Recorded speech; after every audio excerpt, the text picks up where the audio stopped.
Hi, it's Atharel, and today we are back with our Stellaris, Twilight of the Imperium mod, or the Warhammer 40,000 mod, where we have been playing as the Tau Empire, looking to try and expand into a new sector of the galaxy. So we have been steadily expanding over the last couple of episodes. In the last one particularly, we've really tried to supercharge our expansion by increasing the number of science ships that we do have available, with the intention obviously of using them to be able to find more habitable planets, so that ultimately we can obviously expand further in the sector and be able to hopefully gain a foothold. I've had a bit of a check myself against the Eldar, who are obviously the people that are closest to us and potentially will be the biggest threat. And the problem that I have seen basically is that they are technically superior to us, so hopefully we are going to have to try and resolve that by aiming to obviously expand further to be able to bring in more resources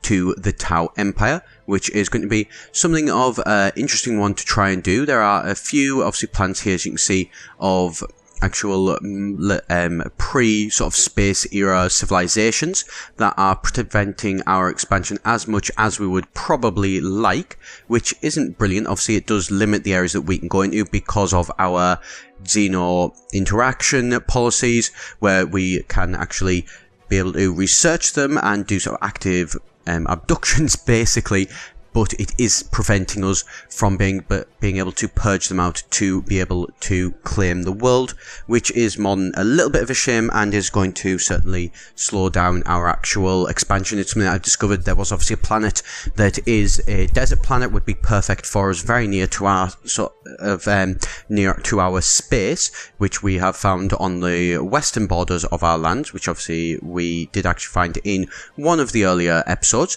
But as I have finally figured out why it was that we couldn't do it, is because we can only do observation posts, things like that, on the planets when they are actually of a high enough level of technology, and the race that is currently on that planet is in the Stone Age, which basically means that we are not going to be able to do anything without actually having, sort of actual invasion forces to be able to move in to purge the planet of them.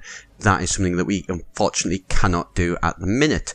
So instead we're having to sort of work around it and hopefully eventually bring that planet into our actual control anyway through influence.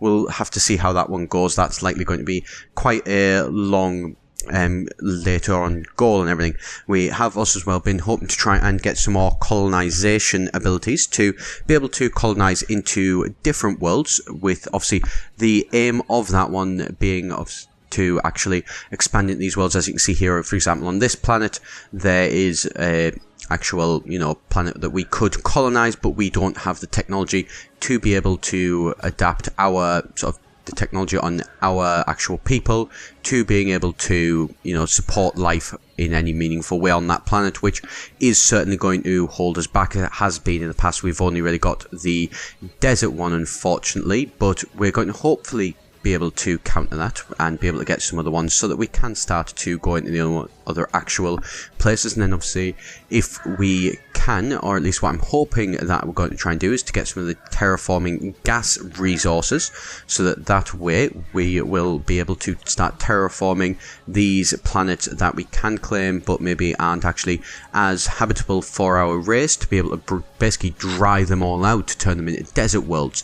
At least that is obviously the goal. I'm not sure how long that's going to take.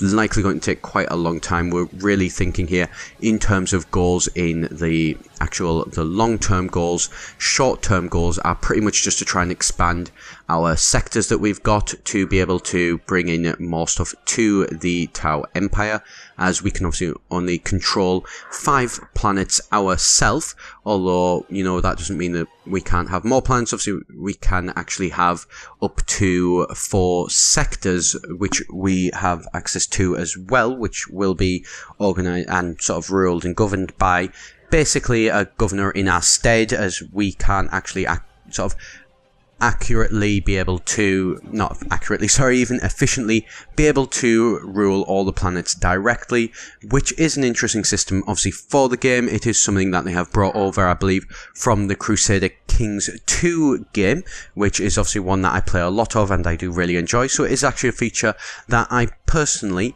actually really appreciate. It removes some of the micromanagement of the game.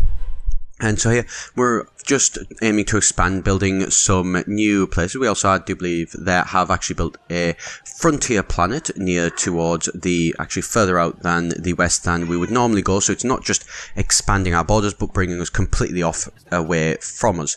We have then also as well decided this planet that we have colonized, we remove the frontier thing from it. There's no sense in obviously having a frontier outpost in a system where you have colonized, as the colony will ultimately expand the borders further than the outpost would, and therefore it is obviously just a drain on our influence and our credits beyond what we actually need it to be. And so here we are going to set up our second sector, the Risa Prime sector, because with this planet, it's not something that we want to control directly. We are happy to keep with the planets that we previously have, and they are obviously, they are too far away from the other sector. So the intention there basically is to set up our second sector, which will be sort of the more western focus of the Empire, and that will be the western frontiers that we will aim to try and expand into further. And hopefully that should be able to expand increasing amounts. Here we are just going to increase the Solemnus sector to, well, that's at least what we're trying to do. I've not really played around with the sectors as much, so I need to try and find where they are, which do manage to find relatively easy. It's actually the big giant manage sector button, which is really obvious. Probably should have been able to see that a little bit quicker, but there you go. It's something still obviously playing around, working out, and we are aiming to hopefully try and expand this one to control all the planets in this area, although I don't like the fact of it not being connected to me being two technically disjointed bits from our empire. But we will look at resolving that there. As you can see, we've expanded a couple of extra planets into it, which have brought it under our control. So that sector is in a very sort of decent sense. It is very much large one that we are going to be able to hopefully get a lot of resources when they start building their own constructors and everything, and military. Then they will be able to support our southern borders, which obviously they have 2 planets as part of them. Reason being is obviously to hopefully supercharge that actual sector, although it's probably going to take a bit of a while for it to get to the point of actually being what you could maybe class as supercharged. So those that expansion though is going to go pretty well. We are going to obviously look at expanding these ones and choosing, sort of messing around with their focus a little bit, having a look at how we can, you know, influence them to make sure that they are getting what we want.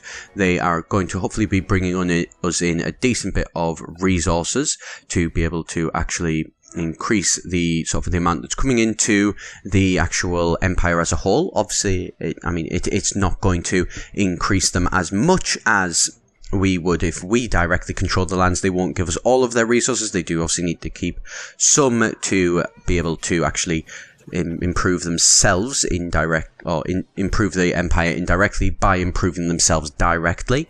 Bit of probably a long way of saying that. There may have been a better way of me putting that one, but hey, that's the way I decided to go with it. So we've also as well had a look at the actual guys that we have who are protectorate, trying to see if obviously we can bring them into the fold directly, as I have obviously mentioned in the past. That is something Discovered obviously can't actually do. The reason being why we can't do that one is basically because they are a protectorate. They are guaranteed to not be brought straight into us unless they did obviously become a vassal, in which they won't become without becoming a lot more powerful, which they are many things. Powerful is not one of them, and they are basically no threat to us. So we may have to declare war on them to bring them into the actual empire directly eventually, but for the minute, with all of the expansion that is going on in our western lands, I think it should be okay to be able to let them continue on the way as they are, and they will act as a potential buffer against enemies that are expanding in the eastern areas or far off to the eastern area of our empire. If they should ever come knocking on our door, we will pretty much just use that orc space empire that we've raised up as a protectorate and as a buffer for our kingdoms. So we'll just mention obviously as well that if you are enjoying the series, please do be sure to subscribe. It's a great way for you to be able to get your notifications of when I've actually got new videos coming out, such as this one, which obviously I put out at least once a week. And getting back to this, you can see that we are expanding further. This is a land which I believe we get rid of obviously the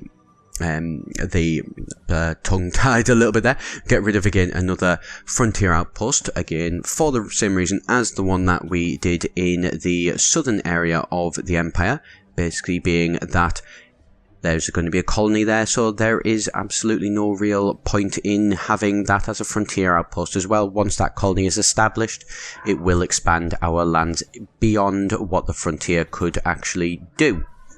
And for the minute, that does mean though that Risa Prime has reduced its border area, but it will be able to then expand in the future.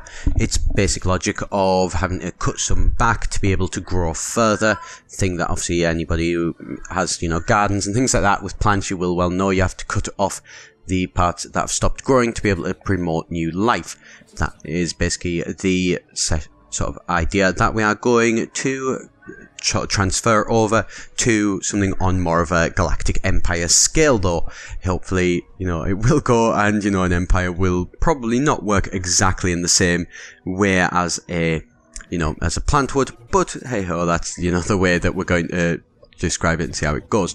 Here obviously you can see our actual first fleet there. Very, very impressive style or size for what we are at the minute. We're not obviously very militaristic. That's not something that I personally enjoy. I don't like to play as too much of a militaristic empire when I do 4X games. I much prefer doing a space empire, although obviously the technology sense of things is not going as quickly as we would like. We really should try and get some more resources that we can research to be able to ultimately increase that and speed up the level of research that we are doing. But here you can see Risa Prime has been once again able to expand its borders with the new colony. So we are, expanding the number of planets that are in that sector to be able to allow it to govern itself and hopefully be able to produce more resources to ultimately then being able to contribute to the empire as a whole, rather than actually being a drain on the resources or anything like that, as it was basically stagnant. It wasn't providing anything to us in the past, and hopefully with the expansion that it'll be able to do, it will be able to start providing resources similar to the southern sector, the Summonus sector, which is quite large. Obviously has 2 actual planets. It has a lot of other areas that it could be, developing extra resources on. With any luck, that one is hopefully bringing in a fair bit to the empire. Here you can see obviously we're having to juggle quite a lot of stuff here. We are obviously in this this frontier expansion, small little influence area. We are getting whatever we can basically to be able to hopefully one day, expand into that further, and then when we can colonize in the local area, we will then obviously have to be removing that frontier outpost for the same reason as any of the others. So we are going to obviously keep going with all of that. Reason being is that it is going to take quite a while. Our plans are very, very much long term, and we are going to look at bringing all of this fleet here together. We have got obviously first fleet, second fleet and third fleet, although I think it would be quite nice if we could bring them all together and have one, just the first main fleet, which is going to be a good size to say the least, with over 1,000 power between all of those ships. It is actually above the limit of what we can do with our fleet, what we could realistically support, but that isn't too much of an issue. We will still keep those, and then we will be able to actually move, as the actual empire itself expands, we will hopefully be able to then later on support the size of the ships and the fleet that we do currently have. That is again long-term one. Well, not that long-term. As you can see there, we're now on 31 out of 30 that we could potentially have. It actually won't be a long-term goal in the slightest, as we are expanding increasingly fast here, and as you can see, we are regularly having to juggle our science ships to make sure that they work in complete efficiency, but still managing to target ships that, survey systems and such that we want them to survey, rather than them just going and setting up to do sort of 4 or 5 all in one go and chaining them all up, and then potentially it getting out of hand. Or obviously if we were to, say, run into any enemy fleets or anything like that, then they would potentially just cancel all of their orders, which would be less than ideal, and then we may potentially forget about them. So what I'd rather do is just avoid the whole plan altogether. So thank you very much for watching. I'm going to leave it there for today. Obviously, do be sure to subscribe if you enjoyed, and I shall see you next time here at EGN.